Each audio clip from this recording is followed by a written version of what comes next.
Hello NEET aspirants, welcome to career support NEET. Maharashtra AYUSH का complete schedule आ चुका है और सिर्फ राउंड 1 का शेड्यूल नहीं आया है, ये राउंड 1 एंड राउंड 2 का शेड्यूल आया है। इस शेड्यूल में एक बहुत अच्छी बात क्या है, इसमें फ्रेश रजिस्ट्रेशन परमिट किए गए हैं। अगर कोई ऐसा बच्चा है महाराष्ट्र का जिसने अभी तक रजिस्ट्रेशन नहीं करा था, जो कि प्रीवियसली रजिस्ट्रेशन के लिए पोर्टल ओपन हुआ था और उसमें आपने रजिस्ट्रेशन नहीं कर पाया, तो अभी आपको रजिस्ट्रेशन के लिए विंडो ओपन मिलेगा। ये एक बहुत अच्छी चीज़ है क्योंकि आयुष की काउंसलिंग स्टार्ट हो रही है। कई बार ऐसा होता है कि बच्चे रजिस्ट्रेशन करने से स्किप हो जाते हैं, उनको नहीं पता चलता है। तो ये फ्रेश विंडो खोला गया है, अभी आप रजिस्ट्रेशन करो। इसके बाद फिर फ्रेश रजिस्ट्रेशन महाराष्ट्र में ओपन नहीं होते हैं, तभी होंगे अगर आयुष कोर्सेज की कट ऑफ लोअर होगी। महाराष्ट्र में आयुष कोर्सेज को ग्रुप बी बोला जाता है, तो ये ग्रुप बी के लिए पूरा का पूरा शेड्यूल है। मैं पूरा शेड्यूल आप लोगों से डिस्कस कर देता हूँ, आप लोग वीडियो को लास्ट तक देखो। देखिए यहाँ पे क्लियरली लिखा है इन्होंने कि cap 1 and cap 2, cap round 1 and cap round 2 के लिए BAMS, BHMS, BUMS कोर्सेज के लिए पूरा का पूरा शेड्यूल दिया हुआ है। ये 2 राउंड का शेड्यूल है। अब इसमें समझिए आप लोग कि आपको कहाँ कहाँ पे ध्यान देना है। Online registration and session apply, ये वाला जो फैक्टर है ना, ये बहुत इंपॉर्टेंट रहा है कि ऑनलाइन रजिस्ट्रेशन ऑलरेडी एक बार हो चुके थे MBBS के साथ में, मोस्टली बच्चों ने रजिस्ट्रेशन कर दिया था। फिर भी कोई ऐसा बच्चा है जो छूट गया या जो अब चाह रहा है कि चलो यार महाराष्ट्र में ही देख लेते हैं, यहीं पे कॉलेज कोई देख लेते हैं, तो वो रजिस्ट्रेशन कर सकता है for group B courses. Candidate who have registered previously need not registered again, अगर आप प्रीवियसली रजिस्ट्रेशन कर चुके हो आपको दोबारा रजिस्टर करने की जरूरत नहीं है। 1 सितंबर से 4 सितंबर के बीच में आपको रजिस्ट्रेशन के लिए विंडो ओपन मिलेगा। अब देखो 4 सितंबर को AA-CCC का रिजल्ट आ जाएगा, उसके बाद ही ये काउंसलिंग स्टार्ट हो रही है महाराष्ट्र की। ऐसे ही सारे स्टेट में आपको देखने को मिलेगा कि स्टेट की काउंसलिंग 4 सितंबर के बाद ही आपको स्टार्ट होती दिखेगी। Payment of registration fees through online payment gateway for BAMS, BHMS, BUMS courses. Candidate will be treated as registered for the process only after successful payment of fees। अगर आप fees payment नहीं करोगे तो आपका registration success नहीं होगा। 1 सितंबर से 4 सितंबर के बीच आप 4 सितंबर को रात में अप टू 11:59 AM, ये PM नहीं लिखा है, अप टू 11:59 AM है, मतलब दोपहर 12 बजे तक ही आपका ये पोर्टल ओपन मिलेगा, रात में 12 बजे तक नहीं है, ध्यान दीजिएगा। Uploading of coloured scanned copy of original requested document on portal as per the list. क्या क्या डॉक्यूमेंट्स चाहिए आपको पूरी की पूरी वीडियो बना चुका हूं, आप लोग वीडियो देख लीजिए। अगर फिर भी नहीं समझ आता है तो करियर सपोर्ट नीट के ऑफिशियल टेलीग्राम चैनल को ज्वाइन कर लो, वहां पे आपको लिस्ट ऑफ डॉक्यूमेंट्स मिल जाएगा, वो अपलोड करना है, वो भी आपको 1 सितंबर से 4 सितंबर के बीच में अपलोड करना है। Publication of provisional merit list, यहाँ पे एक प्रोविजनल मेरिट लिस्ट आती है for registered candidate for group B, वो आएगी आपको 6 सितंबर को आएगी। इसके बाद publication of seat matrix for CAP round 1, जो प्रोविजनल मेरिट लिस्ट आएगी उससे ये कंफर्म हो जाएगा कि कट ऑफ कहाँ जा रही है। जैसे ही प्रोविजनल मेरिट लिस्ट आती है उससे आपको कट ऑफ के बारे में आइडिया दे देंगे। देन आता है सीट मैट्रिक्स। कैप 1 के लिए सीट मैट्रिक्स आएगा 8 सितंबर 25 को। Online filling of choices preference from CAP round 1, ये 8 सितंबर से 10 सितंबर 2 दिन का आपको टाइम मिलेगा। यहाँ पे कोड से चॉइसेस फिल करी जाती हैं, कॉलेज कोड से, उसका भी ध्यान रखिएगा। Declaration of selection list CAP round 1 12 सितंबर 25, मतलब 12 सितंबर 12 सितंबर को फर्स्ट राउंड का रिजल्ट आ जाएगा। इसके बाद आपको physical joining and filling of status retention form for CAP round 1, अगर आप अपनी सीट से सेटिस्फाई हो गए तो आपको स्टेटस रिटेंशन फॉर्म फिल करना होगा। तो ये जो स्टेटस रिटेंशन फॉर्म फिल करना और फिजिकल ज्वाइनिंग करनी है आपको, ये आपका 13 सितंबर से 17 सितंबर के तक हो जाना चाहिए, 4 दिन का आपका टाइम मिला है। अगर आप स्टेटस रिटेंशन फॉर्म नहीं फिल कर रहे हैं, दैट मीन्स आप अपग्रेडेशन में जा रहे हैं, ठीक है। इसके बाद आता है publication of seat matrix for cap 2, मतलब यहाँ पे आपका 17 सितंबर को फर्स्ट राउंड कंप्लीट हो जाएगा। अब देखिए महाराष्ट्र में बहुत सारे बच्चे ऐसे होंगे जिनके मार्क्स काफी लो हैं। अगर आपके 144 प्लस मार्क्स हैं और आप महाराष्ट्र से ही BAMS करना चाह रहे हो, तो मैं आपका महाराष्ट्र से ही BAMS करवा दूंगा IQ कोटा से। इंस्टीट्यूशनल कोटा जो होता है उसमें करवाएंगे।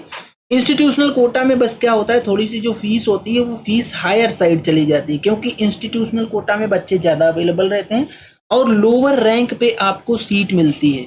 टीम से रीच आउट करके फटाफट ये डिसाइड कर लो कि आपको किस कॉलेज में सीट मिलेगी इंस्टीट्यूशनल कोटा से और आपका बजट कितना जाएगा इररेस्पेक्टिव ऑफ रैंक। बस ये है कि 144 प्लस मार्क्स आपके होने चाहिए। दैट मीन्स आप नीट क्वालिफाई होने चाहिए जनरल कैटेगरी से, तो आपको इंस्टीट्यूशनल कोटा में आपको सीट दिला देंगे। ये देखिए मेरा व्हाट्सएप नंबर दिया हुआ है, ये करियर सपोर्ट नीट का हेल्पलाइन नंबर है, इस पे व्हाट्सएप करके आप पूरा का पूरा अपडेट ले सकते हो। बाकी अगर आपकी अच्छी रैंक है, गुड रैंक, आप गुड रैंक होल्डर हो, तो आपको कौन सा कॉलेज मिलेगा, ये सारी अपडेट्स आपको career support NEET paid counselling में ऑफर करता है। पेड काउंसलिंग हमारी बहुत ही सस्ती है, आप लोग पेड काउंसलिंग ज्वाइन कर लीजिए। हम लोग मुंबई में अवेलेबल है, हमारा एक मुंबई में ऑफिस है, तो आप लोग मुंबई में आके मिल भी सकते हो हमसे, मैं वहीं पे आपको अवेलेबल मिलूंगा। पेड काउंसलिंग ज्वाइन करोगे, हर एक चीज का अपडेट आपको दिया जाएगा और सारी की सारी काउंसलिंग आपकी करके दी जाएगी, मेरी टीम ही करेगी। राउंड 2 के बारे में बात कर लेते हैं। राउंड 2 में कोई फ्रेश रजिस्ट्रेशन नहीं अवेलेबल है, सीधा ऑनलाइन फिलिंग ऑफ चॉइसेस है या preference form for CAP round 2 29 सितंबर से 1 अक्टूबर तक चलेगा ये, ठीक। Declaration of selection list CAP round 2 4 अक्टूबर को आ जाएगा। फिजिकल ज्वाइनिंग जो आपको करनी है, स्टेटस रिटेंशन फॉर्म फिल करना है, वो 5 अक्टूबर से 10 अक्टूबर के बीच में कर देना है आपको। The schedule for subsequent caps, मतलब आगे राउंड 3 ये या mop up round, stray vacancy round 1, ये सब के लिए लेटर ऑन शेड्यूल आपको जारी करके दिया जाएगा। इंपॉर्टेंट इन्फॉर्मेशन क्या है वो थोड़ा सा जल्दी से आपको बता देता हूँ। Registration and submission of preferences shall be carried out, आपको आपके टाइम पे सारी चीजें कर देनी है, बियॉन्ड टाइम आपको कोई एक्सटेंशन नहीं मिलेगा एज ऑफ नाउ, इधर पे ये बोला जा रहा है। इन्फॉर्मेशन प्रोचर को फॉलो करो, उसी के हिसाब से काम करना है आपको। अगर आप ऑलरेडी रजिस्टर्ड हो तो आपको फिर से रजिस्ट्रेशन नहीं करना है। Candidates allotted seat must complete document verification and reporting within the stipulated time to secure their admission। अगर आप डॉक्यूमेंट वेरिफिकेशन नहीं करोगे, कॉलेज में रिपोर्ट नहीं करोगे, तो आपकी मिली मिलाई सीट कैंसिल हो जाएगी। अगर किसी तरीके से आपने रजिस्ट्रेशन नहीं कर पाया, जो इंस्ट्रक्शन दिए गए हैं वो नहीं फॉलो किए, तो आपकी सीट कैंसिल हो जाएगी, आपको सीट नहीं मिलेगी। सॉरी, अगर आप देखिए ग्रुप बी में BAMS, BHMS, BUMS आता है, अगर आप ग्रुप सी में अभी तक आपने रजिस्ट्रेशन करा था और अभी आप ग्रुप बी के लिए एलिजिबल हो, तो आपको फिर से री रजिस्ट्रेशन नहीं करना है। आपको ग्रुप सी के रजिस्ट्रेशन में ही ऑप्शन मिलेगा कि आप ग्रुप बी की चॉइसेस भी फिल कर सकते हो। ये भी एक अलग से नोटिस है, लेकिन मैंने इसको इसी में कवर कर दिया है। तो अगर कोई ऐसा बच्चा है जो ग्रुप सी में रजिस्ट्रेशन कर रखा था लेकिन अभी वो ग्रुप बी में एलिजिबल है, अब ग्रुप बी में कैसे एलिजिबल होगा वो भी बता देता हूँ।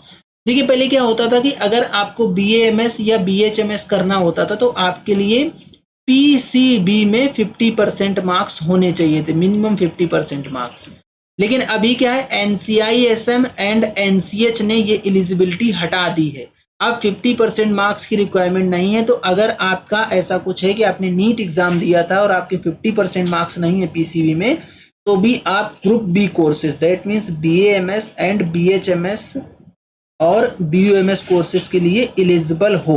तो अगर आप ग्रुप सी में रजिस्ट्रेशन किए थे तो आपको अपने आप ऑप्शन मिलेगा कि आप ग्रुप बी में चॉइसेस फिल कर सकते हो। PWD कैंडिडेट्स का है जो उनके लिए उनको उसके हिसाब से अपना जो भी डॉक्यूमेंट है वो देना पड़ेगा। सेम कैटेगरी वाइज जो भी आपकी कैटेगरी है उसके आपको डॉक्यूमेंट्स प्रोड्यूस करने पड़ेंगे। अगर आपको कोई कैटेगरी चेंज करवानी है तो कैटेगरी चेंज नहीं होगी। जैसे आप कैटेगरी अनरिजर्व से बिलोंग करते हो, आप कोई कैटेगरी का स्पेसिफिक कैटेगरी के लिए आप ऑप्शन देने लगो तो वो सब चीज़ें नहीं एंटरटेन करी जाएंगी। अगर कोई ऐसा बच्चा है जो NRI कैंडिडेट है तो उसको फॉरेन कैंडिडेट रजिस्ट्रेशन पोर्टल पे अपना रजिस्ट्रेशन करना है बिफोर 3 सितंबर 2025। NRI कैंडिडेट को 15% जो इंस्टीट्यूशनल कोटा सीट है उनमें एज पर मेरिट ही सीट मिलेगी।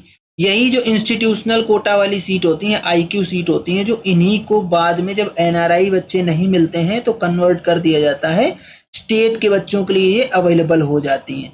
तो स्टेट में कोई अगर ऐसा बच्चा है जिसके 144 प्लस मार्क्स हैं और वो बजट अफोर्ड कर सकता है तो टीम से रीच आउट कर लो, आपका महाराष्ट्र में ही आपको BAMS करवा देंगे, आपको कहीं बाहर नहीं जाना पड़ेगा। टीम आपको पूरा का पूरा बजट बता देगी कि आपका कितना बजट रहने वाला है। ठीक है, तो ये था महाराष्ट्र का राउंड 1 और राउंड 2 का शेड्यूल। इसके फर्दर जो भी अपडेट्स आते रहेंगे वो अपडेट्स आपको टाइम से मिलते रहेंगे।